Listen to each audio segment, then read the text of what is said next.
거룩하신 하나님, 하나님에 대한 바른 지식은 하나님께 예배하도록 이끌 뿐만 아니라 미래의 삶에 대한 소망을 갖도록 격려하십니다. 그 이유는 주님께서 자비하시고 선하시며 영원하신 하나님으로서 시작과 완성이시며 주의 백성을 보호하시고 인도하시고 지킨다는 그 사실에서 찾을 수 있습니다. 이 자리에 주의 말씀을 듣고자 하는 주의 백성들이 있다면 참된 거룩을 갈망하게 하여 주시옵고 온전한 의를 지키며 양심에 편해질 수 있는 유일한 길인 하나님의 성물인 그리스도의 의와 순종의 전가를 받은 것뿐이오니 거룩과 올바름의 의를 주시어서 말씀을 통해서 하나님의 정의는 물론이고 공의로우신 하나님의 성품과 해석된 말씀의 안내와 지도를 따라서 하나님을 묵상하며 하나님의 뜻을 발견하며 불의는 처벌받게 하시옵고 의는 보상받게 하여 주시옵고 주님이 오직 복수자임을 기억하게 하여 주시옵소서. 알지 못하는 신을 예배하는 자들이 아니라 바른 말씀을 통해서 그에 합당한 바른 지식을 갖고 성경을 통해 명시된 하나님과 예수 그리스도와 또한 성령님께만 예배하며 영세전부터 감추어진 복음의 비밀이 전파될 때 성령의 인치심으로 깨닫게 하시고 심정에 보관하게 하여 주시옵소서. 성령의 내적 계시로 조명받아 하나님의 어떠하심 우리 눈으로 보고 손으로 만지며 인지하기도 하여 주시옵소서. 참된 하나님을 알지 못한 자들에게는 복음을 통해서 배울 때까지 하나님이 없는 자들이오니 눈먼 마음속에 모시는 우상은 버리게 하시고 참된 하나님만 모시게 하여 주시옵소서. 이 땅에 모든 교회들 가운데 하나님의 순전한 말씀만이 증거되고 그것을 아멘으로 화답하고 그것이 그러한가 늘 살피는 주의 백성들을 하나님을 찬양함으로 하나님의 말씀 앞에 귀를 기울여 겸손함으로 듣게 하여 주시옵소서. 예수님의 이름으로 기도합니다. 아멘. 하나님께서 오늘 우리에게 주시는 말씀 다시 한번 봉독합니다. 25절 말씀만 봉독합니다. 하나님의 말씀을 경청하십시오. 나의 복음과 예수 그리스도를 전파함은 영세전부터 감추어졌다가 아멘. 오늘 말씀은 25절을 중심으로 나누도록 하겠습니다. 중생한 자들에게 특징이 있습니다. 크게 세 가지로 그것을 살펴볼 수 있습니다. 하나는 중생한 자들은 하나님이 중심입니다. 두 번째는 자발성을 가졌다는 것이고 세 번째는 회개의 삶을 산다는 것입니다. 중생한 자의 첫 번째 특징, 성령의 역사로 의지가 일어나는데 이 의지는 자기 중심이었는데 이제는 하나님의 중심으로 의지가 일어난다는 사실입니다. 하나님의 중심이라는 것은 자기 중심이 아니라는 말입니다. 이것을 성경에서는 자기를 부인하고 라고 그렇게 표현하고 있습니다. 또 이것을 우리는 겸손하다라고도 그렇게 표현합니다. 다 같은 말입니다. 이러한 신뢰를 가장 잘 볼 수 있는 것이 교회를 찾는 사람들에게서 볼 수가 있습니다. 우리가 이것을 많이 경험해 보았습니다. 지금까지 수많은 사람들이 우리 교회를 찾아왔었습니다. 그런데 그들의 거의 대부분의 공통점은 자기가 중심에 있었다는 것입니다. 최소한 이 교회를 찾는 사람들은 바른 신앙을 갖겠다는 사람들이 찾아옵니다. 그 중에는 개혁교회를 10여 년 이상 다닌 사람도 있고 직분자도 있었습니다. 물론 한두 번 경험해 본 것으로 그 사람의 전체를 평가할 수는 없습니다. 그러나 바른 신앙을 가졌다면 하나님과의 약속은 물론이거니와 사람과의 약속을 지켜야만 합니다. 우리는 그렇게 배웠습니다. 그런데 대부분의 사람들이 이렇게 이야기하고 갔습니다. 다음 주에 뵙겠습니다. 그러나 그 다음 주에는 연락이 없습니다. 맺고 끝맺음이 정확하지 않습니다. 끝을 맺는다 해도 안 좋은 감정으로 끝내는 경우가 너무나 많았습니다. 어떤 사람은 그 중에 이 교회와 평생 함께 하겠습니다. 서약을 한 사람도 있습니다. 취직해서도 이 교회를 다니겠다는 사람도 있었고 연애나 결혼을 해도 그 사람을 데리고 와서 이 교회에서 함께 평생의 신앙생활을 하겠다는 사람도 있었습니다. 이러한 일들이 부지기수였습니다. 관계의 모든 것은 서원과 서약입니다. 예배 시간을 지키는 것, 자기에게 맡겨진 일을 완수하는 것, 책을 빌려가는 것이나 사람의 관계에서 이 모든 것들이 하나님과의 관계, 이웃과의 관계가 다 그대로 드러납니다. 지난주에 다른 교회에서 어떤 목사님의 이야기를 들어본 적이 있습니다. 그 교회 역시 우리 교회와 다를 바가 없었습니다. 그 교회에서 책을 빌려갔는데 그 사람이 교회를 안 나오는 겁니다. 도서를 반납하고 교회를 안 나와야 되는데 그렇지 않다는 겁니다. 꼭 품절된 책이나 구할 수 없는 귀중한 책을 반납하지 않고 간다는 겁니다. 우리만 그런 줄 알았는데 그 교회도 그랬군요. 라고 이야기했습니다. 다른 사람도 함께 보는 책인데 자기만 생각하는 겁니다. 공공 약속이라는 것은 사람과의 약속이지만 하나님 앞에서의 약속입니다. 자신이 약속을 어기고 이 교회가 이상하다라고 그렇게 이야기합니다. 하나님 앞에서 누가 이상한 것입니까? 약속을 안 지킨 사람이 이상한 겁니까? 하나님 말씀대로 하려는 그 교회가 이상한 것입니까? 마치 이런 사람들은 중세시대에 지구를 중심으로 태양이 돈다, 우주가 돈다라고 생각하는 천동설을 주장하는 사람과 다를 바가 무엇이 있습니까? 명목은 참된 교회를 찾아다닌다고 하지만 자신은 단 한 번도 참된 교인이 된 적이 없습니다. 교회는 건물이 아니지 않습니까? 교인 자체가 참된 교회입니다. 그렇기 때문에 교인이 참된 교인이 되어야 참된 교회가 되는 것입니다. 자신은 단 한 번도 참된 교인이 된 적이 없으면서 참된 교회를 찾아다닌다고 이야기합니다. 열매를 보고 알 수 있다고 하는데 중생한 자들은 그렇게 하지 않습니다. 주께서 부르신 목회자들을 서로 비교하고 자기네 손 위에 놓고 자기 보기에 어떤 목사님이 우위에 있다, 그러한 교회를 찾아다닙니다. 중생한 자는 자기 보기에 좋은 곳을 찾아다니지 않습니다. 자기를 오히려 그 교회가 하나님의 말씀으로 이루어지고 있다면 그 기강, 그 교회의 규율에 자신을 맞추려고 하는 사람이 중생한 사람입니다. 자기 상황, 가시적인 교회의 규모, 자기의 보기에 좋은 것, 자기가 판단하는 것, 이러한 것들은 중생되지 않은 사람에게 나타나는 전형적인 모습들입니다. 중생되지 않은 사람은 자기만 하는 극단적 이기주의가 나타납니다. 교회에 어떻게 되든 말든, 교회에서 남아 신앙생활하는 성도들이 흔들리든 말든 자기 이익만 챙깁니다. 우리가 경험한 사실들입니다. 코로나 시기니까 움직이지 말고 자리에 앉아 계십시오. 음식은 한 사람이 각자의 자리에 갖다 드리겠습니다. 다 먹고 나서도 그 자리에 앉아 계십시오. 다른 분들이 식사를 다 할 때까지 그릇을 치워드리겠습니다. 그런데 자기는 다 먹고 그 그릇을 가지고 부엌에 갖다 놓고는 자기가 하고 싶은 거 합니다. 다른 사람은 식사 중인데도 책을 보러 간다든지 커피 마신다든지 화장실도 가고 여기저기 돌아다닙니다. 교회를 청소하자고 하면 꾸무적꾸무적 하기 싫어합니다. 우리 교회는 우리가 다 알다시피 어린 아이들까지 각자 자기 일을 스스로 합니다. 시켜서 하는 게 아닙니다. 그런데 할 만한 사람이 제일 편한 거, 이러한 것만 골라서 합니다. 제일 불편하고 더럽고 하기 싫은 건 어떻게든 하지 않으려고 합니다. 교회 기강과 지침이 이것이다 그래도 하고 싶으면 하고 하기 싫으면 하지 않습니다.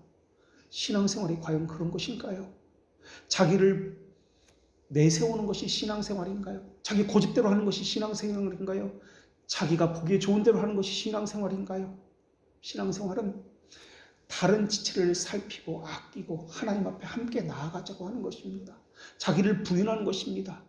보이지 않는 하나님을 향한 사랑은 어떻게 나타납니까? 보이는 교회를 향해서 그러한 사랑으로 나타납니다. 그래서 참된 신자는 항상 교회를 고려합니다.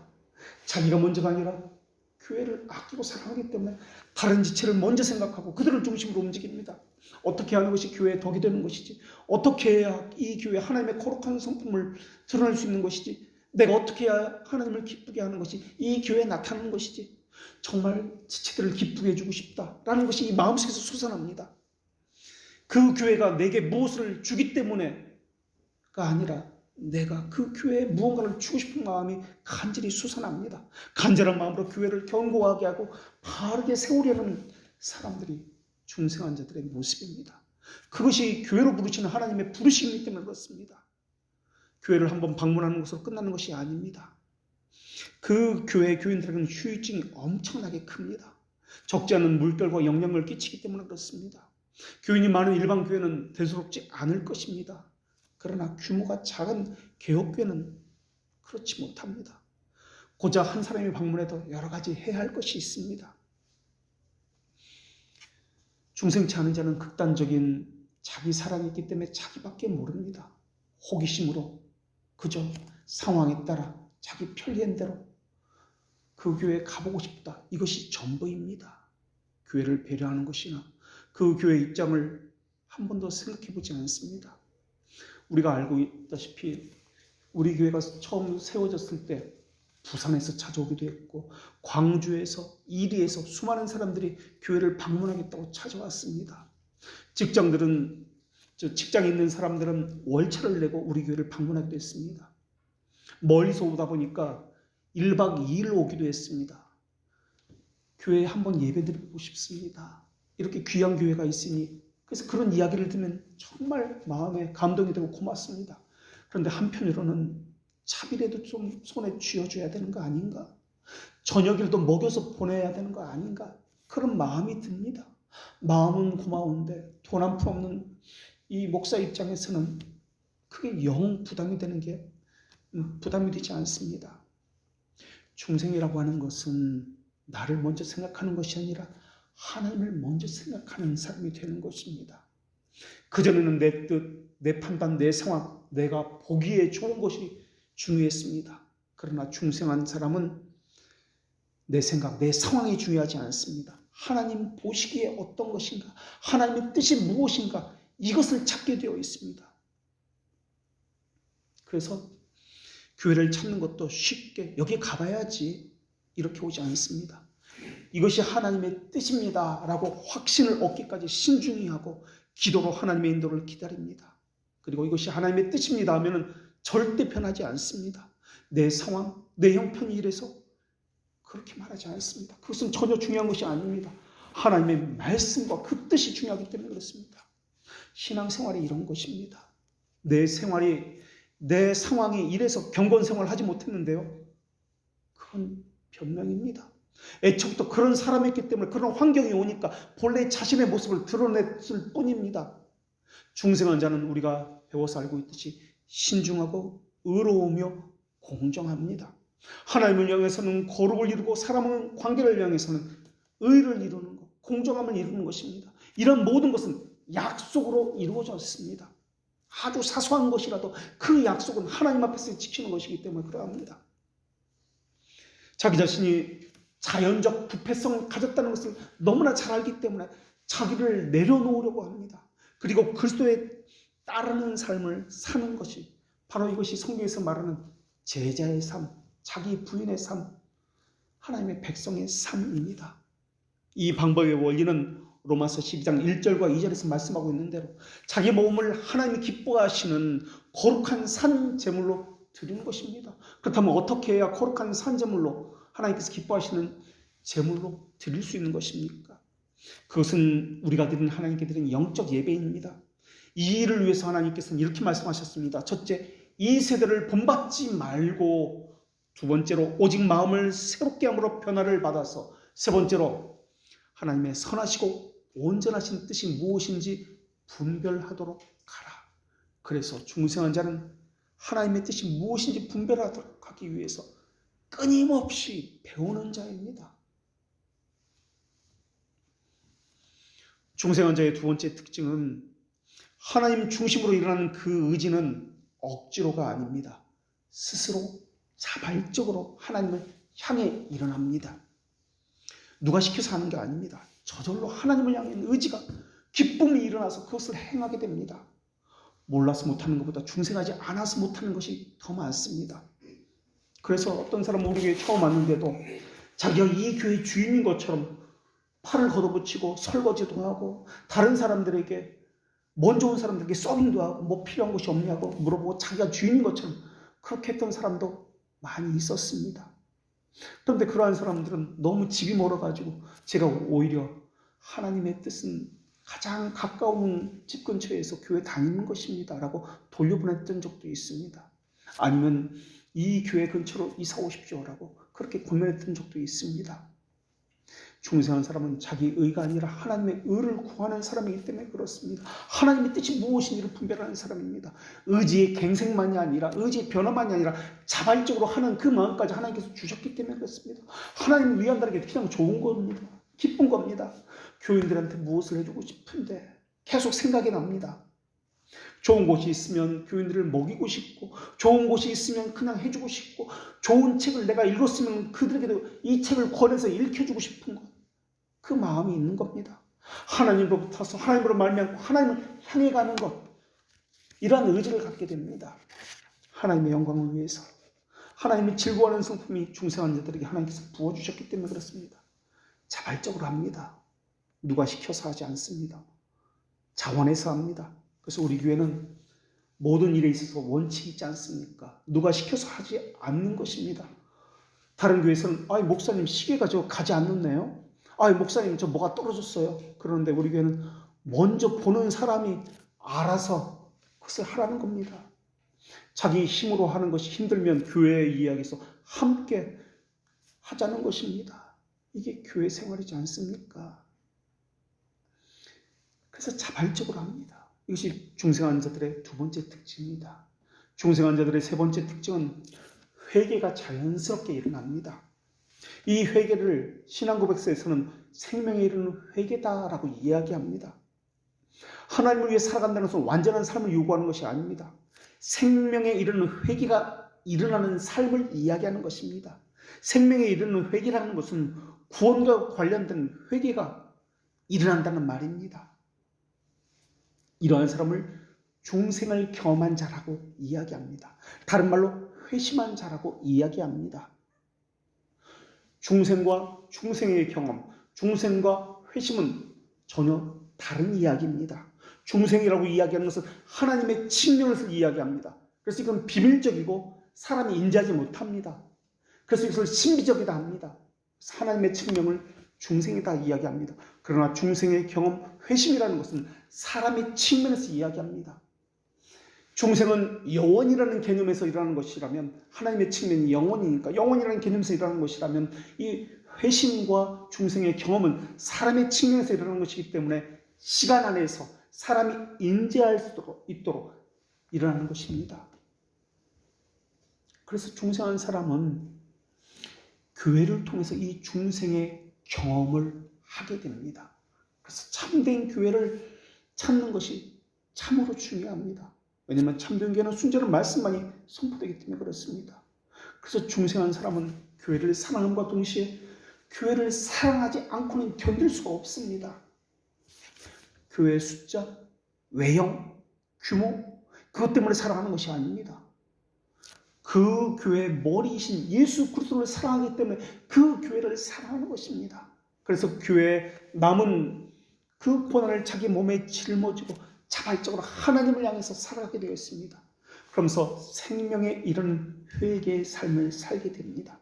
생명에 이르는 회개라는 것은 하나님의 측면에서 말하는 것을 이야기합니다. 하나님께서 계속적으로 부어주는 은혜를 이야기하는 것입니다.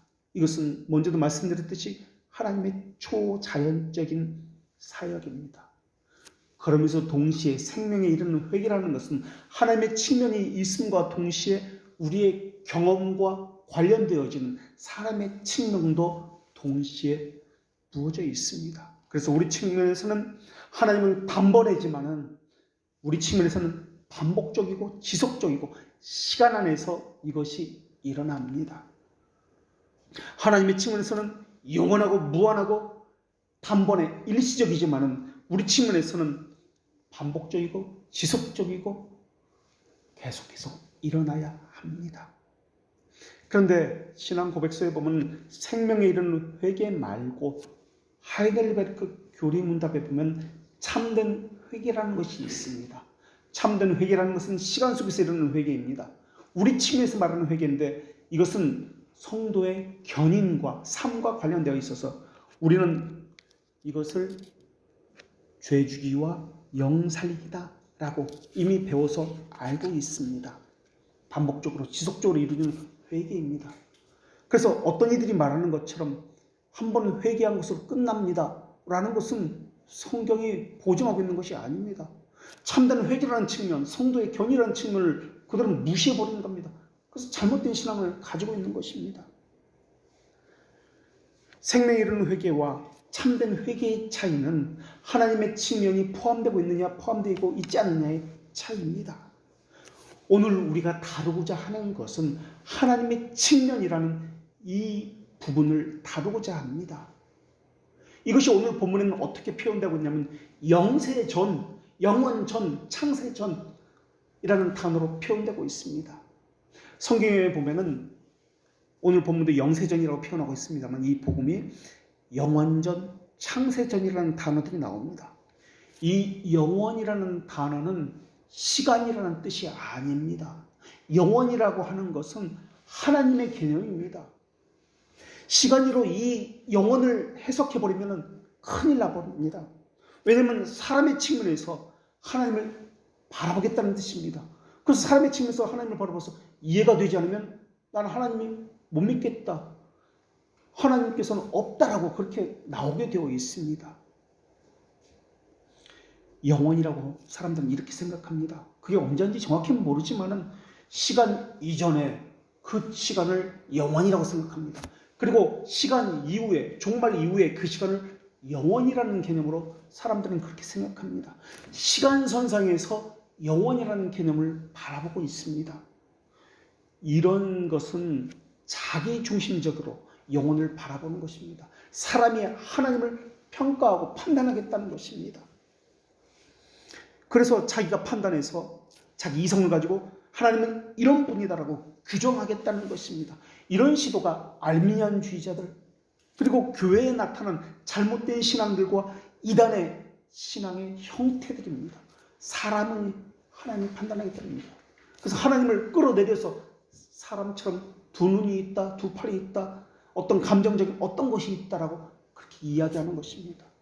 성경에서 표현되는 그러한 것들은 사람과 같다는 것을 표현하기 위해서 하는 것이 아닙니다. 영혼은 사람의 개념이 아닙니다. 그래서 사람이 이해할 수도 없고 헤아릴 수도 없습니다. 그런데 사람 측면에서 보려고 계속해서 하나님을 끌어내리는 겁니다. 그래서 자기에게 맞추는 겁니다. 이러한 시도들을, 이러한 사상을 이성주의, 합리주의, 스콜라주의, 또 자연신론, 이신론이라고 이야기합니다. 이것을 다른 말로 자연신학이라고 이야기합니다. 신인 동영 동속론자들이, 초대교회 이단들이 바로 이런 사상을 가졌습니다. 영원이라는 것은 시간을 포함한 전체를 이야기합니다.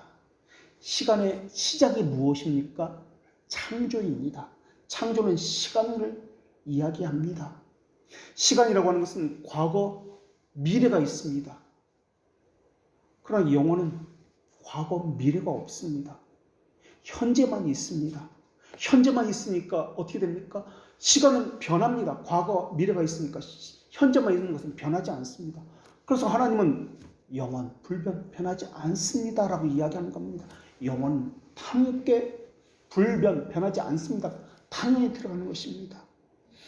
변하지 않으니까 그 하나님 향해서는 또 신실하신 하나님, 한결같은 하신 하나님이라고 그렇게 고백하고 있는 것입니다. 속성에서도, 성품에서도, 하나님의 뜻과 의지와 행위에서도 이것은 불변합니다. 우리의 기도로 하나님의 보좌를 움직일 수 있다고요? 어떻게 그렇게 표현할 수 있습니까? 어떻게 그런 신앙을 가질 수 있습니까? 하나님은 변하지 않는데 하나님의 뜻이 바뀌어서 우리 기도 때문에 바뀐다고요? 하나님은 성경에서 회전은 그림자도 없다고 말씀합니다. 하나님 뜻은 영원부터 영원까지 세워졌다고 그렇게 말씀하고 있습니다. 하나님의 역사는 영원에서 일어나는 것이 시간 안에서 일어나는 것이 아닙니다. 이 말은 현재에서 일어난다는 뜻입니다. 우리 측면에서 보면 우리는 시간 안에 있기 때문에 과거, 미래가 있기 때문에 이루어진 것이 있고 이루어지지 않은 것이 있습니다. 그러나 하나님은 항상 현재만 있기 때문에 말씀과 동시에 이루어지는 겁니다. 이루어 앞으로 질 것이다라는 것은 존재하지 않습니다. 그래서 하나님은 단일하다, 순전하다, 다른 것과 섞임이 없이 순수하다, 순일하다. 영어로 이것을 신앙고백서는 유니티, 퓨어라고 이렇게 표현하고 있습니다. 우리가 외국어를 배울 때, 중고등학생들 외국어 배울 때 어떤 단어를 보면 우리 언어와 해석이 맞아 떨어지는 경우도 있습니다. 그런데 그렇지 않은 경우도 너무나 많이 있습니다. 어떤 단어를 보면 여러 가지 의미로 쓰이는 경우가 있습니다. 이것이 그런 단어를 보면 이런 방향입니다. 어떤 바운더리입니다. 어떤 방향성을 가지고 있습니다. 그렇게 단어를 이해할 수밖에 없습니다. 영원이라는 단어도 그렇습니다. 창세전이라는 단어가 그렇습니다. 우리의 문자 그대로 이것을 이해하면 큰일 납니다. 하나님은 반복이나 변화가 아니십니다. 하나님의 뜻이 이루어진다. 하나님의 선택된 자에게 역사한다. 이런 것은 그 사람의 상황에 따라서 상관이 없다는 뜻입니다. 하나님의 뜻만이 이루어진다는 것입니다. 사람이 거부해서 이루어지지 않는다고요? 전혀 없습니다. 사람이 거부하기 때문에 이루어지지 않는다. 이것이 알미안 주의자들의 사상입니다. 그게 하나님의 뜻이 영원히 이루어진다. 영원이라는 개념이고 단일이라는 개념입니다. 어떤 사람들은 하나님은 미래를 미리 보기 때문에 예견해서 예측해서 구원받을 것을 그 사람이 하나님께서 알았기 때문에 미리 알았기 때문에 시간이라는 개념으로 이것을 이야기합니다. 미리 알았다, 예측했다. 이게 시간이라는 개념입니다. 그런 일이 일어날 것을 미리 알았다. 이것은 영원이라는 개념이 아닙니다. 다 시간이라는 개념에서 하나님을 이야기하고 있는 것입니다. 영원은 하나님이 영이시라는 말처럼 초자연적이고 초월적인 의미입니다. 성경에 보면 이런 단어가 너무나 많이 있습니다. 오늘 본문도 물론 그렇습니다. 영어로 eternity, everlasting, 이게 지금 영원이라는 뜻이거든요. eternity. 하나님이 영원하시다 할 때 하나님의 영혼은 eternity, 명사형으로 eternity라는 단어를 씁니다. 영원이라는 뜻입니다. 그러나 말하는 자의 관점에서 하나님의 영혼을 이야기할 때 이것은 everlasting이라는 단어를 사용합니다. 이 everlasting, 하나님의 영혼을 말하는 자의 관점에서 이 하나님의 영혼을 이야기할 때 영원 전과 영원 후라는 단어가 여기서 나오는 겁니다. 그래서 everlasting에서 영원 전과 영원 후라는 단어가 나옵니다. 오늘 본문의 영세전이라는 이 단어도 마찬가지입니다. 말하는 자의 관점에서 하나님의 영혼을 바라보기 때문에 그렇습니다. 이 단어가 하나님을 표현하고자 할 때 영원하신 하나님이라는 이 단어로 바꾸어서 형용사으로 나타날 때 eternal이라는 단어를 사용합니다. 영원이라는 단어는 eternity나 everlasting이라는 단어 말고 또 하나의 단어가 있는데 forever and ever라는 단어가 있습니다. 이 단어 역시 지속된다, 변하지 않는다, 영원하다라는 단어입니다. 이것은 의지와 시간의 선상에서의 지속성을 이야기합니다. 그러니까 우리가 하나님을 영원히 예배하겠습니다. 하나님을 영원히 찬양했습니다. 시간 선상에서 지속성을 가지고 이야기할 때 이 forever and ever라는 단어를 사용합니다. 이것을 우리가 벨지카 신앙고백에서 하나님의 속성을 표현할 때 이미 배웠던 단어입니다. 이터널과 같은 하나님의 측면에서 사용된 단어가 또 여럿이 있습니다. 하나님께서 무엇을 선택한다고 할 때 이 선택이라는 단어, select 그리고 elect라는 단어가 있습니다. 이 단어를 보면은 성경의 말씀이 말하고자 하는 것이 무엇인지를 보입니다. 수많은 것들 중에서 가장 좋은 것을, 비교해서 좋은 것을 선택해서 뽑았다 할 때 이 셀렉트, 아이스크림 이름처럼 셀렉트라는 단어를 씁니다. 그러나 하나님은 하나님 백성을 선택할 때 어떻게 선택합니까? 영원 전에 선택했다고 합니다. 영원 전에 선택했다는 것은 비교하지 않는다는 뜻입니다. 셀렉트가 아니라 일렉트라는 단어입니다. 어떤 것도 고려하지 않았다는 뜻입니다. 참된 신자는 하나님 말씀 외에 어떤 것도 고려하지 않습니다. 그들이 가진 차질, 재능, 능력 이것을 보고 선택한 것이 아닙니다. 하나님은. 그래서 영원전 선택했다는 말의 의미는 셀렉트가 아니라 비교해서 서로 재능 있는 사람, 너는 괜찮다, 이런 사람 뽑은 것이 아니라 하나님의 영원전, 하나님의 의지로 선택했다는 것입니다. 그래서 태어나기도 전에 야곱은 선택했고 에서는 미워했다는 말씀이 그래서 나오는 겁니다. 태어나기도 전에 무엇을 보고 선택한 것이 아닙니다. 자질 없는 자를 오히려 선택하시고 하나님께서 거룩하게 만들어 가시는 것입니다. 이와 같은 단어가 오늘 본문에 나옵니다. 하나님 측면에서 계속해서 설명하고 있습니다. 감추어졌다는 이 단어입니다. 이 감추어졌다는 것은 비밀적이다, 신비적이다 하는 말입니다. 이 단어는 감추어졌다는 뜻이 아닙니다. 우리말에는 감추어졌다라고 이렇게 표현하고 있지만 숨겨졌다, 감추어졌다는 뜻이 아닙니다. 우리나라 성경을 볼 때 우리식으로 하나님의 영원이라는 측면을 하나님을 해석해버리면 큰일 납니다. 감추어졌다는 것은 우리의 영역이 아닙니다라는 뜻입니다. 사람으로는 헤아릴 수 없다, 이해할 수 없다라는 뜻이 감추어졌다는 뜻입니다. 이게 복음입니다. 돌트레이트 캐논 3, 4장 12항에서는 이것을 이렇게 표현합니다.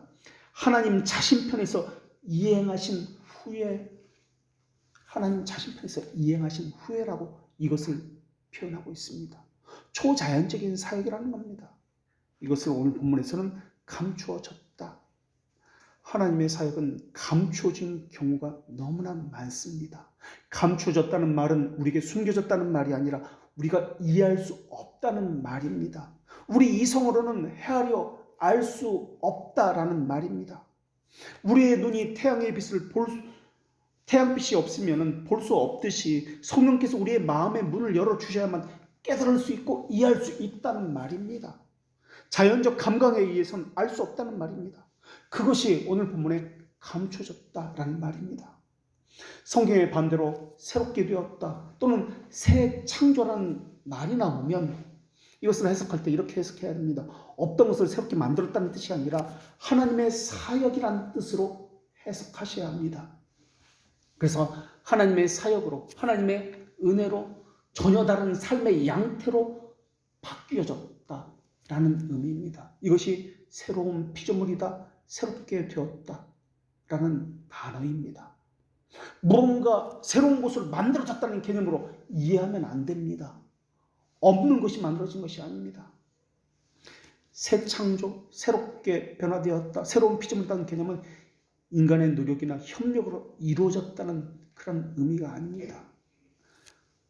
하나님의 선한 의지로 이루어졌습니다 라는 의미입니다. 인간의 도덕적인 성품, 재능, 인격 전혀 반영되지 않았습니다. 오직 하나님의 사역입니다 라는 의미입니다. 그런데 로마 카톨릭과 알미니안주의자들은 하나님의 역사입니다, 오직 은혜입니다 라고 말을 합니다. 그런데 동시에 무엇을 이야기합니까? 협력적 사역이다 라고 이야기합니다. 왜 입을 벌리지 않느냐, 왜 믿음을 가지지 않느냐라고 이야기합니다. 구원은 하나님의 은혜라고 하면서 사람이 협력해야지 라고 이야기하는데 이것에 속아서는 안 됩니다. 협력적 은혜가 아니라 성경에서 말하는 것은 동력적, 하나님의 홀로 행하시는 동력적 은혜입니다. 그래서 성경에서는 이것을 선물이다, 값없이 주셨다, 은혜다, 믿음이다 라고 이야기합니다. 믿음은 믿음 때문에가 아닙니다. 믿음이라는 도구, 인스트루먼트입니다. 믿음 때문에 은혜 받는 것이 아닙니다. 그래서 우리는 지난 시간에 배우기를 세 가지 원인이 있다라고 이야기했습니다. 제1원인은 효과적 원인 또는 유효적 원인으로 하나님의 자비하심입니다 라고 이야기했습니다. 제2원인은 실제적 원인으로 그리스도의 구속으로 인해서입니다 라고 말씀드렸습니다. 제3원인은 수단적 원인으로 믿음으로 말미암아입니다 라고 이야기했습니다. 아유, 왜 이렇게 어렵게 이야기합니까? 제1원인, 제2원인, 제3원인. 이거는 어떤 신학자가 만드는 것도 아니고 철학자가 만드는 것도 아닙니다. 이 세 가지 원인이 돌트레이트 캐논의 전체 구조입니다. 이것은 요한복음 3장 16절을 근거로 합니다. 하나님이 세상을 이처럼 사랑하사 사랑하셨기 때문에 이것이 제1원인입니다. 그 다음에 나오는 것이 무엇입니까? 독생자를 주셨으니 이게 제2원인, 실질적 원인입니다. 그 다음에 나오는 것은 또 무엇입니까? 이는 그를 믿는 자마다 영생을 얻게 하려 하십니다. 이것이 제3원인, 수단적 원인입니다. 성경에 지극히 근거하고 있습니다. 원이란 말을 생각할 때 원이란 말도 우리의 시간으로 우리의 관점으로 생각하면 원인이 있으니까 과정이 있고 결과가 있겠네 라고 생각해서는 안 됩니다. 이것 때문에 이것이 나올 것이다 이렇게 생각하면 안 됩니다. 원이란 말의 의미는 시간이 아니라 영원이라는 개념입니다. 원이니까 그 다음 과정이 있고 결과가 있다. 이것은 사람의 측면에서 하나님을 바라본다는 뜻입니다. 원이란 말은 하나님의 측면입니다. 영원이라는 뜻입니다. 그러니까 요한복음 3장 16절에 키워드는 첫째는 영원이라는 것입니다. 그러니까 하나님의 측면이라는 것입니다. 이런 영원이라는 개념으로 요한복음 3장 16절을 풀어야 합니다. 둘째 키워드는 삼위일체라는 키워드입니다. 세 번째는 예수 그리스도의 신성과 인성, 이 양성을 가지고 풀어가야 요한복음 3장 16절이 풀려지는 것입니다. 그런데 어떻게 풀어갑니까? 사람들은 하나님이 이 세상을 불쌍히 여기서 예수님을 보냈다. 아이고 어쩔까. 이런 해석이 어디 있단 말입니까? 이것은 삼위일체를 부정하는 해석입니다. 그런데 우리는 그렇게 지금까지 배워왔습니다.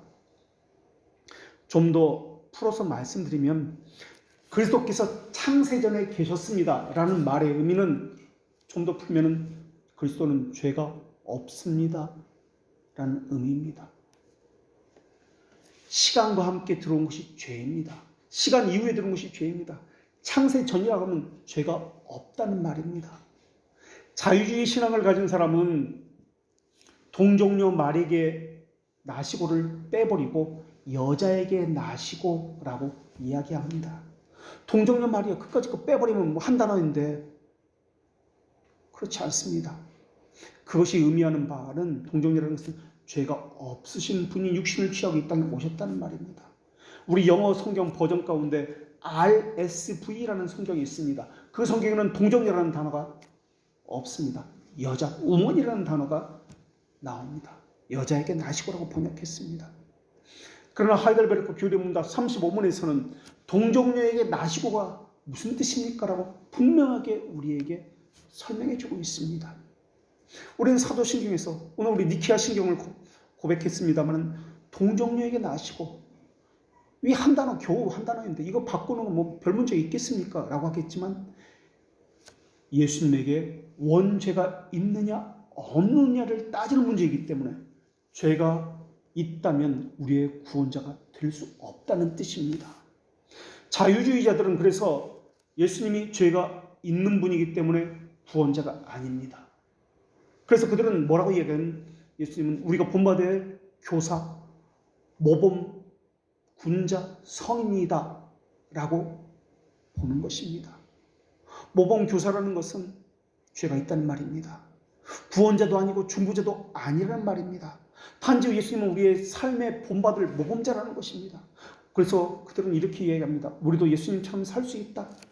우리가 예수가 될 수 있다. 우리가 바로 작은 예수다. 바로 예수님의 중보자, 구원자라는 것을 부인한 말입니다. 이것이. 원죄를 이야기할 때도 아담 안에서 죄를 짓는다고 말을 해야 합니다. 아담으로 말미암아 죄를 짓는다고 말을 해서는 안 됩니다. 죄는 자기 스스로 짓는 것입니다. 누구 때문에 짓는 것이 아닙니다. 그래서 원죄를 말할 때 신앙고백서에서는 전치사 인을 넣어가지고 아담 안에서 죄를 짓는다고 그렇게 이야기합니다. 그리스도는 죄가 전혀 없으십니다. 그래서 골로새서 1장 15절에서는 모든 창조물보다 먼저 나신 자니라고 고백합니다.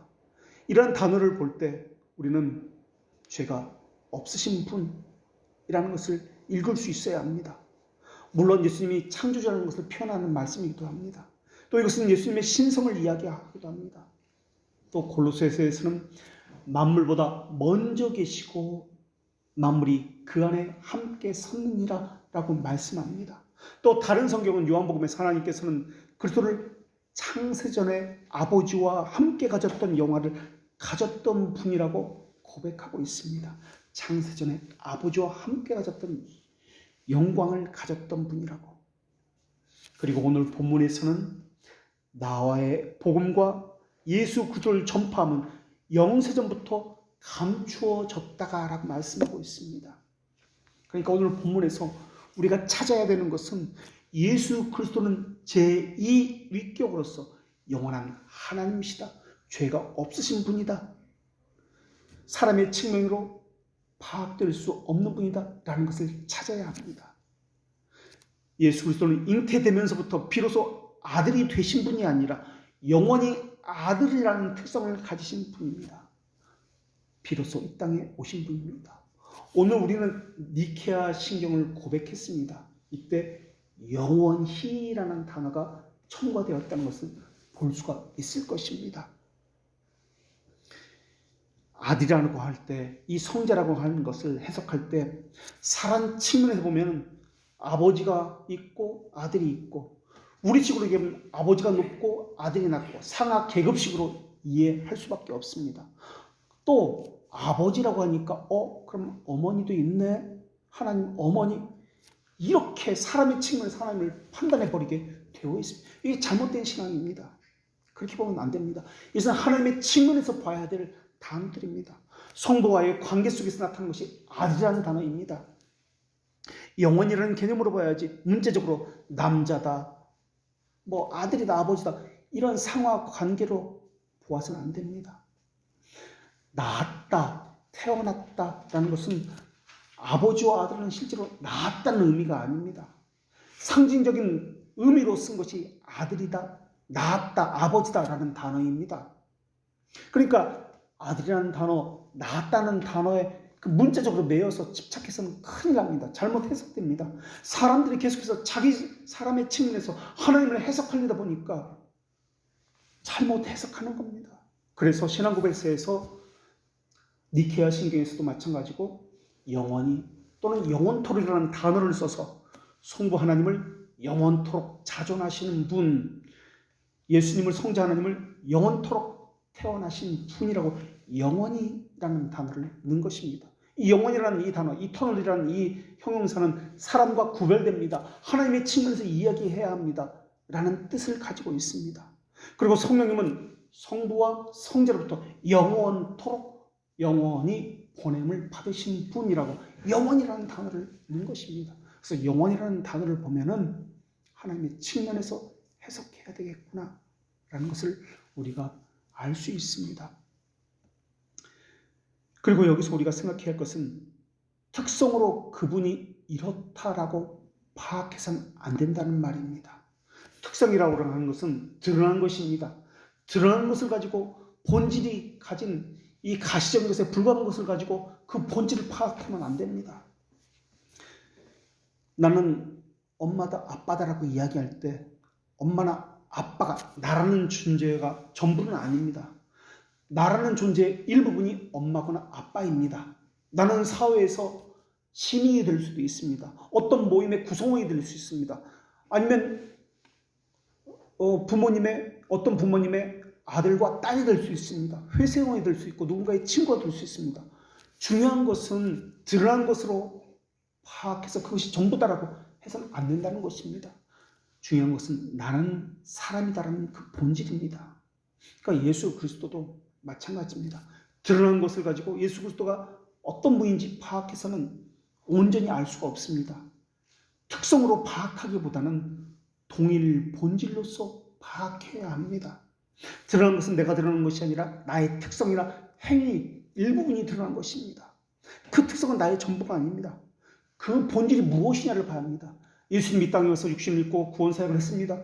그것은 드러난 어떤 일부분입니다.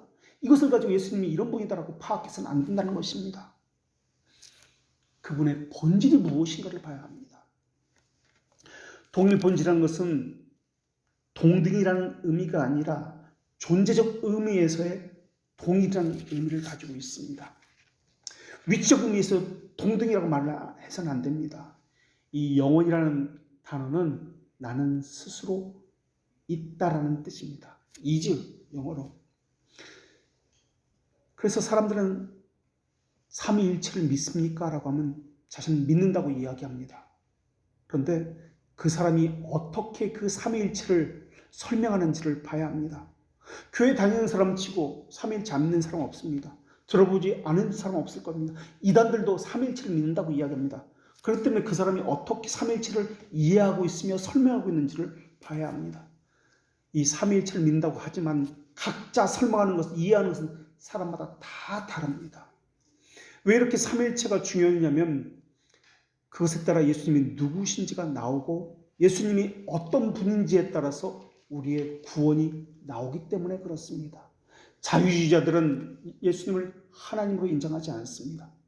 그렇기 때문에 예수님은 그들에게 구원자가 아닙니다. 삼위일체를 믿는다고 하지만 삼위일체가 바르게 정립되지 않으면 구원도 없다고 봐도 무방할 것입니다. 삼위일체를 바르게 설명하지 않고 바르게 이해되지 않는다면 그 사람이 가진 신앙도 성경에서 말하는 하나님이 아니라 자기가 만들어낸 다른 신을 믿고 있는 것입니다. 이렇게 삼위일체를 설명하면서 예수 그리스도의 존재를 규정한 것이 오늘 본문의 영세전이다라는 이 단어, 감추졌다는 이 단어입니다. 오늘 본문에서는 복음이라고 표현하고 있습니다. 복음은 성경에서 마가복음 1장 1절에서는 곧 예수 그리스도라고도 그렇게 말씀하고 있습니다. 예수 그리스도는 삼위 가운데 제2위로 계신 분으로 일체로 계시는 분이십니다. 그런 하나님이 말씀이셨고 복음이신데 사람의 육신을 취하시고 이 땅에 오셔서 하나님의 정의를 만족해 하셨고 하나님의 백성에게는 의의 전가를 통해서 그들을 구원하신 사역을 하신 것입니다. 이 구원 사역은 예수님 혼자 하신 것이 아닙니다. 삼위일체 하나님 사역입니다. 삼위일체란 말은 정의를 내리면 구별된 세 특성을 가지셨고 본질에서 동일하신 하나님이라고 정의를 내릴 수 있습니다. 구별된 세 특성을 가지셨다. 이것은 삼위라는 뜻입니다. 본질에서 동일하신 하나님이라는 말의 의미는 일체라는 말입니다. 구별된이라고 제가 사용하였습니다. 구분이 아니라 구별이라고 해야 합니다. 구분이면 나뉘어지고 분리가 됩니다. 그렇다면 이것은 성부, 성자, 성령, 삼신이 나뉘어졌기 때문에 삼신론이 됩니다. 삼일체가 아닙니다. 어쨌든 오늘 로마서의 송영 부분입니다. 마지막 송영 부분, 하나님을 찬양하고 영광을 돌리는 그 송영 부분이 기록되어 있습니다. 그런데 이 부분이 헬라 원문 부분과 우리말 성경의 어순이 차이가 있기 때문에 26절에 그 신비의 계시를 따라 된 것이니 라는 말씀과 너희를 능히 견고하게 하실 이 단어가, 이 말씀이 우리말 성경에서는 26절에 기록되어 있습니다만은 영어 성경 그리고 ESV 영어 성경, 루터의 독일어 성경에는 원문에도 헬라 성경에도 마찬가지입니다. 25절에 나옵니다. 근데 우리말은 어순 때문에 이게 26절에 가 있는 겁니다. 원문에는 25절에 나온다라는 것을 기억하시기 바랍니다. 바울의 복음, 곧 예수 그리스도에 대한 진리는 과거부터 감춰져 있습니다. 감춰졌다는 것은 우리가 알지 못합니다. 이해할 수 없습니다. 그 뜻입니다.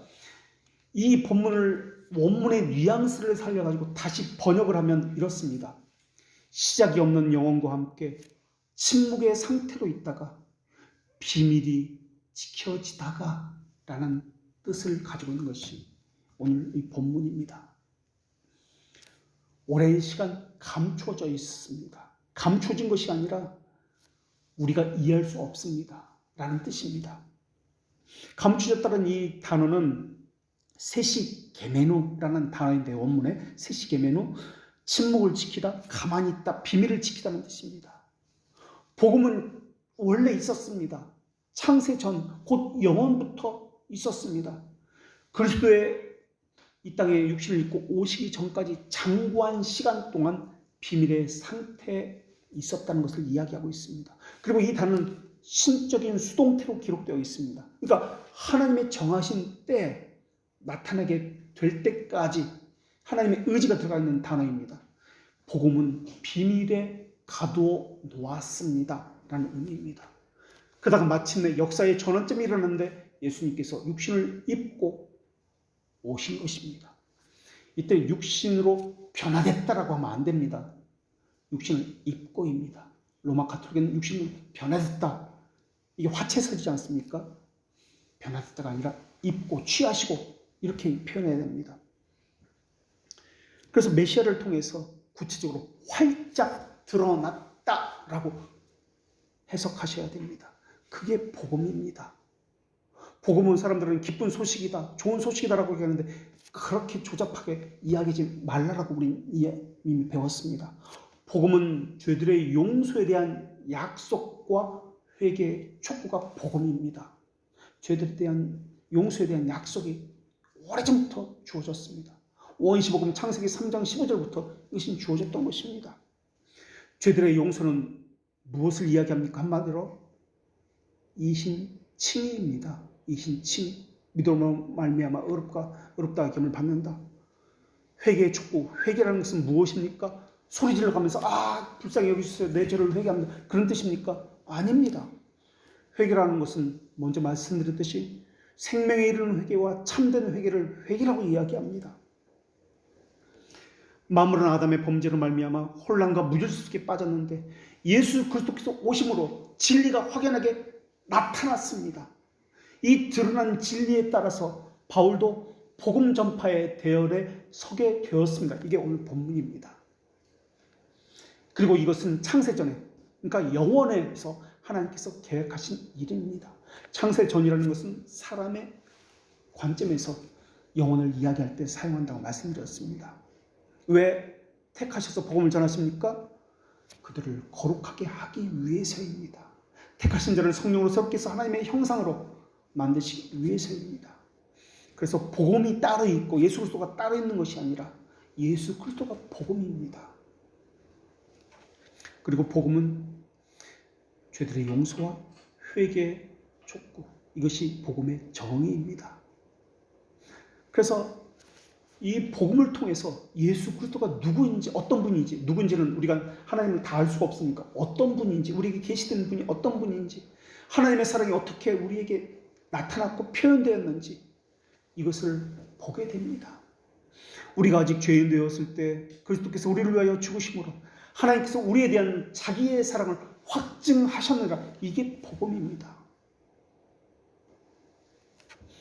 다시 한번 그렇다면 묻겠습니다. 하나님의 사랑을 우리에게 나타나고 확증하는 것은 우리가 의인 되었을 때입니까? 무언가 했을 때입니까? 아니면 죄인 되었을 때입니까? 여전히 죄를 짓고 있을 때입니다. 다시 묻겠습니다. 그렇다면 하나님이 이처럼 이 세상을 사랑한다고 할 때 그 사랑의 대상에 나도 포함되어 있습니까? 우리 교회는 어떻습니까? 우리는 어떻습니까? 혹시 내가 하나님께 불순종해서 충성하지 못해서 하나님은 나를 사랑하지 않을 것이다 라고 염려하고 있는 것은 아닙니까? 나는 하나님을 제대로 섬기지 못해서, 바르게 예배하지 못해서 하나님에게 제외됐다라고 착각하고 있는 것은 아닙니까? 그렇게 생각하는 것은 복음이 아니다라는 것입니다. 그래서 영원이라는 단어를 가져온 것입니다. 하나님은 영원전에 택하셨고 사랑하신 것입니다. 우리의 능력이나 죄와는 전혀 상관없이 말입니다. 순종하지 않을지라도 사랑하신 것이고 순종하지 않을지라도 택하신 것입니다. 너희가 은혜로 구원을 얻은 것이다 라고 말씀하셨습니다. 우리에게 무엇이 있어 구원받은 거 아닙니다. 우리가 그럴 만한 자격이 있어서 이 교회에 오게 된 것 아닙니다. 하나님 말씀을 듣게 되는 것, 우리에게 무슨 능력과 내가 잘 판단해서 오게 된 것 아닙니다. 그렇다면 그러한 것은 은혜라고 말해서는 안 됩니다. 우리가 성취한 것이다, 우리가 해낸 것이다, 우리의 공로다 라고 말을 해야 합니다. 하나님에게 하는 최고의 불순종과 대적은 다른 것이 아니라 하나님 우리를 사랑하신다는 것을 믿지 않는 것입니다. 하나님 믿지 않는 것, 죄들을 용서하신다는 그 사랑을 믿지 않는다는 것이야말로 하나님의 가장 무거운 짐과 하나님께 드릴 수 있는 가장 큰 최고의 슬픔입니다. 자녀가 자기 부모를 믿지 않는다는 것, 이것은 가장 부모를 아프게 합니다. 신뢰하지 못하고 인격적인 관계가 없고 교제가 없다는 말이기 때문에 그렇습니다.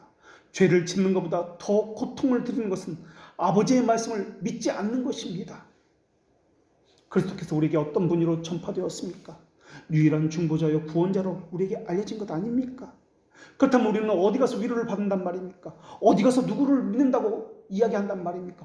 유일한 중보자요 유일한 구원자라고 우리는 고백하면서도 어디 가서 위로를 찾고 무엇에서 보상을 받으려고 있습니까? 죽이려고 해도 끊임없이 쏟아내는 이 죄들은 도대체 어디 가서 해결받아야 되는 것입니까? 싸우려고 해도 능력도 없고 이겨야 한다는 것을 알지만 이미 우리에게 무기가 주어졌다고 하나님께서 말씀하셨는데도 불구하고 그 무기조차 사용하지 않는 우리는 도대체 어디서 도움을 받아야 되는 것입니까? 두려움이나 자존심을 가지고 이런 것을 아버지 앞에서 내세워서 대립의 각을 세운다고 우리에게 무엇은 도움이 되겠습니까? 아버지는 의무감에서 아버지를 무언가 도와 그 선물을 하고 기쁘게 해주는 것, 이런 것을 원치 않습니다. 마음에서 우러나오는 것을 아버지는 기뻐하십니다. 우리가 생일 선물이다, 생신 선물이다 해서 생신 선물을 갖다 줍니다. 그러나 의무감에서가 아니라 마음에서 우러나와 자발적으로 행하는 것을 하나님은 가장 기뻐하십니다. 그것이 어떤 것인지 압니다. 예배도 마찬가지입니다. 의무감과 습관과 형식적으로 예배하는 거 하나님께서 원치 않습니다. 천천의 수양과 만만의 기름을 가지고 하나님께서는 기뻐하시는 분이 아닙니다. 모든 것이 하나님의 것입니다. 하나님은 받았다는 것을 기뻐하시는 것이 아니라 자녀의 마음 속에 아버지인 하나님이 계시다는 것을 기뻐하시는 것입니다. 복음은 하나님의 사랑의 표현입니다. 복음에 대한 반응은 하나님을 향한 사랑으로 표현되지만 하나님은 보이지 아니하기 때문에 그 사랑의 표현은 보이는 교회를 향한 사랑으로 표현되게 되어 있습니다. 그 사랑의 표현은 자발성이고 회개의 삶이고 하나님 중심적으로 나타나게 되어 있습니다. 그래서 교회는 아무나 와서 모이는 것이 아니라 중생된 사람, 하나님의 백성들이 모여 하나님을 찬양하는 곳이, 예배하는 곳이 교회입니다. 하나님은 우리 마음이 죄에게 내어주는 것을 싫어하십니다. 하나님이 기뻐하시는 것은 우리 마음을 하나님에게만 내어주는 것을 기뻐하십니다. 우리 안에 있는 죄의 욕망들은 자기를 기뻐해 주기를 바라고 있습니다. 죄가 자신을 충족시켜달라고 계속해서 압력과 협박을, 윽박지름을 계속하고 있습니다. 그때 우리에게 주신 무기는 회개입니다. 회개를 주셨다는 것은 우리가 완전하지 못하는 것을 하나님께서 아셨기 때문에 주신 것입니다. 물론 죄들의 용서에 대한 약속을 주셨다는 것도 죄를 지을 것을 아셨기 때문에라는 말입니다.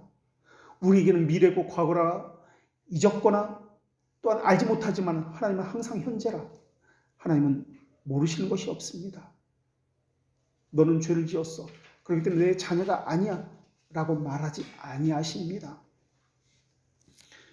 이제 우리의 행복은 어디서 찾을 수 있습니까? 사탄, 너는 이렇게 많은 죄를 지었는데 어떻게 하나님을 믿을 수 있지? 하나님께 예배할 수 있지? 신뢰하는 것을 포기하라고 이야기합니다. 죄들의 용서에 대한 약속은 거짓이야.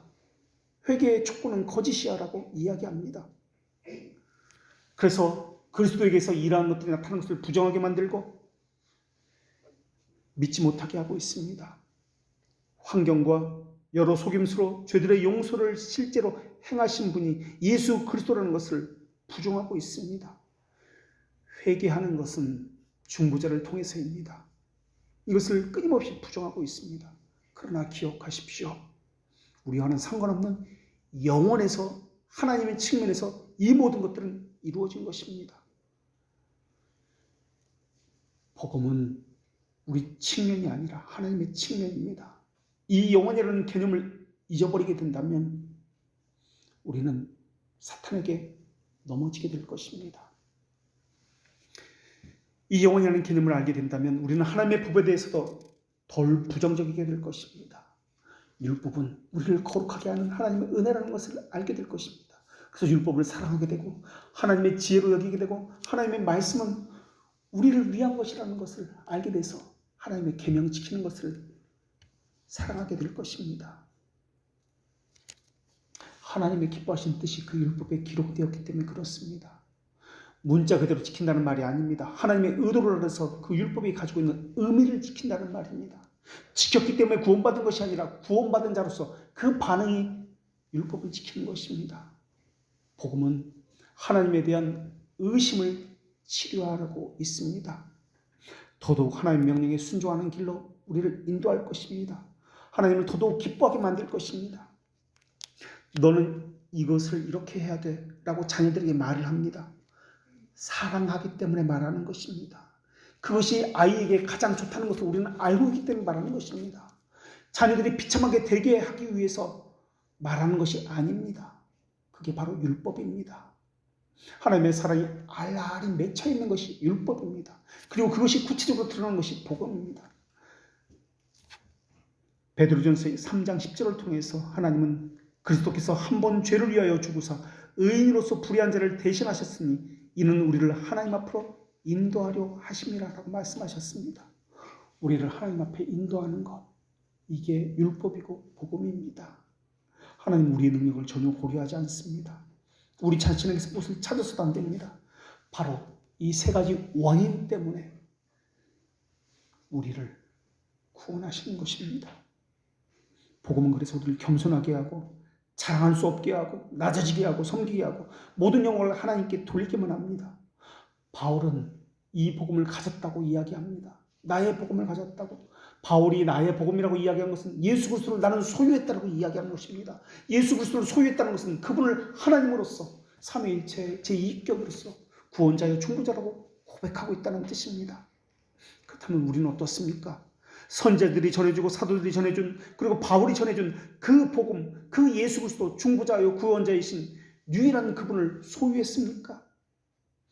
육에 속한 자들은 선천성에 의존하는 자로서 영적 신비를 결코 이해할 수 없을 것입니다. 자기 측면에서 영혼을 해석하려고 해석할 것입니다. 그러나 우리는 이와 같이 받지 아니하였습니다. 성령께서 우리의 마음문을 열어서 하나님의 말씀을 깨닫게 하시고 조명하시기 때문에 그렇습니다. 기도하겠습니다.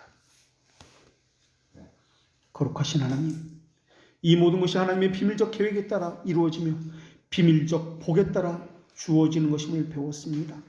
가난한 자와 부한 자가 섞여 있고 하나님의 택자와 유기된 자가 한 교회에 함께 있지만은 모든 것은 하나님께서 정하신 것이기에 맹목적이다, 운과 우연이다, 말해서는 안 된다는 것도 배웠습니다.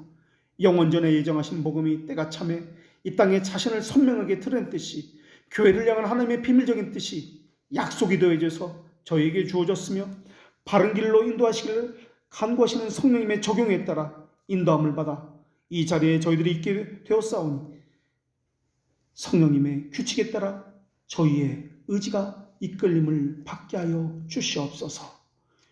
영원전부터 우리를 전혀 고려하지 아니하시는 그리고 구속사역을 예정하신 대로 행하시는 예수님의 이름으로 기도합니다. 아멘.